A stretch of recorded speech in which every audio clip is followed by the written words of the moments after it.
This monk stood with both arms outstretched, and from each arm hung a sharp-edged knife. He lifted 2 buckets filled with 25 kilograms of water each. Now, he had to walk through a narrow, sloping alley, all the way up to the mountain peak, and then pour the water into the ravine below. But there was a condition. His arms must remain open and steady. If they dropped even slightly, the knives would pierce his own body. At first, he failed again and again. To earn an early promotion, he began carrying 400 buckets every day. Months later, he had surpassed all other disciples. He could now walk effortlessly with 2 buckets, as if floating through air, and still had enough strength left to help others. But when his master found out, he scolded him, saying, "During training, one must not help others. Otherwise, you rob them of their own chance to learn." Though the monk was afraid, he understood the wisdom behind the words. When the master finally approved, he was sent to the next level. This time, the training was different. He had to listen to the sound of his master striking a wooden fish drum, and on each beat strike a bell with a special hammer. At first, it seemed pointless, until he tried lifting the hammer. It weighed only 10 kilograms, but was attached to a long, flexible bamboo rod, offering no solid grip. As soon as he lifted it, it felt like 100 kilos,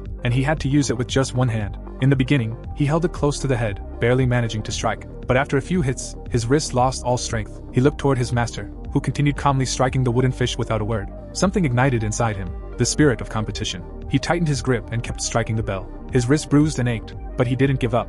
Months passed, and he learned to strike quickly and precisely. While holding the very end of the bamboo stick, he passed the test and was made supervisor of the scripture pavilion. Then came the next level. He had to stand between 2 large burning incense sticks, focusing only on the flickering flames. His head must not move, not even slightly. At first, he was confident. His eyes followed the flames swiftly, but as soon as the master increased the speed, his head involuntarily moved, and the flames burned him. The master said sternly, "Your eyes may burn, but your head must not move." This time, the monk calmed his mind. No matter how wildly the flames danced, his head remained perfectly still.